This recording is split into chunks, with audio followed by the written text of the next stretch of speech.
তার মূল পরিচয় হচ্ছে সে একজন সত্যিকার অর্থেই একজন মুক্তিযোদ্ধা, কিংবদন্তির মুক্তিযোদ্ধা। পুরো 70-এর দশক জুড়ে তিনি স্বাধীনতা সংগ্রাম করেছেন, পরবর্তীকালে স্বাধীনতা যুদ্ধ করেছেন, প্রত্যক্ষভাবে যুদ্ধ করেছেন। পরবর্তীকালে নীতির সঙ্গে মিল না হওয়ার কারণে আওয়ামী লীগ থেকে বেরিয়ে এসেছেন। তারপরে আর কোনো কম্প্রোমাইজ করেননি এবং শেষ মুহূর্ত পর্যন্ত তিনি তার নীতির প্রশ্নে কোনো আপোষ করেননি।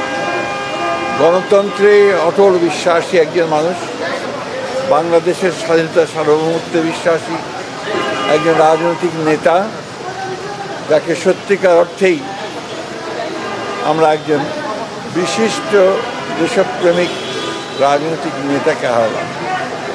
আমি ব্যক্তিগতভাবে হারিয়েছি আমার একজন অত্যন্ত শরীরকে, আমার ঘনিষ্ঠ বন্ধুকে, এবং জাতির তার চলে যাওয়াতে যে ক্ষতি হয়েছে এই ক্ষতি সহজে পূরণ হবার নয়।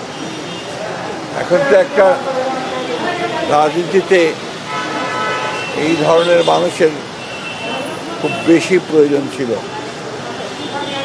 তার চলে যাওয়া আমাদের সকলের জন্য অত্যন্ত দুঃখের, কষ্টের।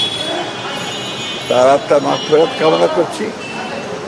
পরম করুণাময় আল্লাহ তাআলার কাছে দোয়া চাইছি, আল্লাহ তাআলা তাকে যেন বেহেশত নসিব করেন এবং তার পরিবারের সদস্যদেরকে এই শোক সহ্য করবার তিনি যেন শক্তি দান করেন। বর্তমানে যারা রাজনীতি করছে তারা কি তার আসলে তাকে অনুসরণ করতে পারে?